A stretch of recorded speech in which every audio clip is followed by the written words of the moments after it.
Hello friends and welcome to Weekly Commodity Outlook. I am Jateen Trivedi and I shall enlighten you with some key important triggers for this week's commodity market, and we shall discuss about some key important levels which are going to be acting as a crucial support and resistance zone for commodities this week. So first and foremost, let's get started with the Boolean Index.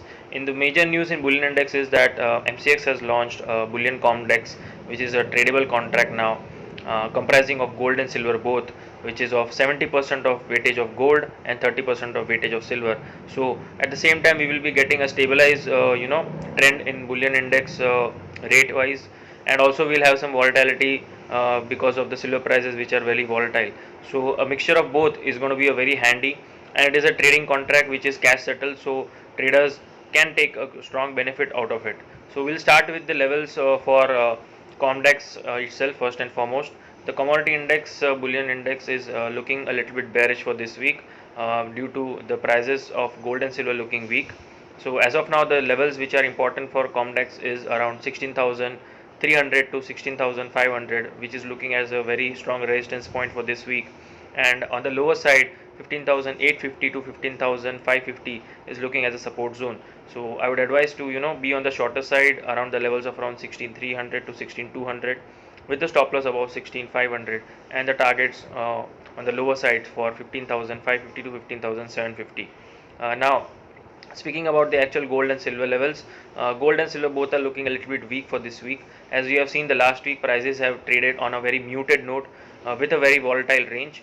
As we have seen, the prices trading between the range of around 55,000 to 52,000 and 51,000, even on the lower side last week, where we have seen the levels of 51,000 getting respected, but on the same time we have seen the 54,000 acting as a very strong resistance zone as well. So for this week, look out for the levels of around 52,200 to 52,500 as a strong resistance zone, and on the downside 51,000 will act as a support zone. In case the levels of 51,000 breaches on the downside, I am expecting a very strong short rallies, uh, bearish rallies towards the levels of around 50,000, which is another landmark support zone, looking at the levels which it had tested in the week of first week of August. So now the trend biasness is towards a little bit on the weaker side, but at the same time it is going to be a muted trade where both the side of trade will be witnessed in gold and silver. So one has to be very careful while selling, not to sell at lower levels and look to sell at rises. So sell on rise strategy is recommended here in gold and silver both. Now we'll speak about the levels for silver. Silver, which is trading at around 66,500 to 66,800 today, right now, and the broad view is still weak as of for this week. Just like gold, the broad view is still weak. On the higher side, 68,000 to 69,500 will act as a very strong resistance zone for silver this week, and on the lower side, 64,000 to 62,500 is going to act as a support zone. Till the time it is trading below the levels of around 68,500, it's looking quite bearish for this week. So look to sell silver at the levels of around 67,000 with the stop loss above 68,500, and on the downside you can look for the targets of around 65,000 to 64,500. For this week again, the trend looks to be a little bit on the muted, on the volatile range. The range can be between the levels of around 63,000 and 68,000 on the higher side, 68,500 on the higher side. So that is about the bullion index and the bullion market. We'll now start with the energy market. On the energies front, the hurricane updates from the northern US side is going to help the crude prices, because the supply would take a little bit of a glitch for this week. So we might see some positive rallies in the crude market. Also the WTI index is also holding the levels of around 40 quite steadily. Recently we have seen the prices holding the levels of 40 $41, and on the MCX front the prices are quite stably holding the levels of around 3,000 comfortably. Broadly, it has been trading in a very narrow range between 3,000 and 3,200.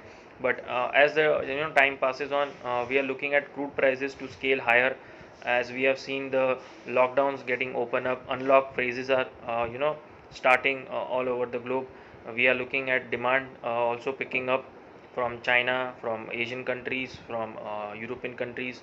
So the supply, whenever it gets hit, just like we are seeing the hurricane update on the northern US side, this is going to help the prices again.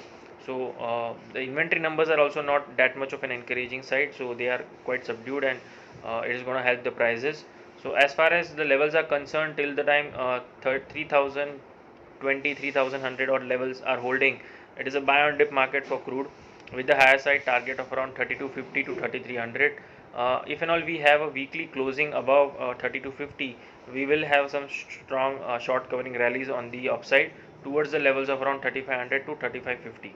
So watch out for the levels around 3250 as resistance, and 3050 to 3000 as strong support zones. So buy on dip market is again on the crude prices for this week. Speaking about natural gas prices, those are very strongly trading commodity right now. So I would recommend to be on the buying side in natural gas prices. Strong supports are placed at 176, 177. On the higher side, 190 to 195 will be acting as a strong resistance point going ahead. So natural gas is a pure buy at current levels itself, that is around 181, 182. Speaking about the last segment, which is the base metal. In base metal, copper prices are still looking bullish till the time they are trading above 515. Nickel prices are looking bullish till the time they are trading above 1080, 1085.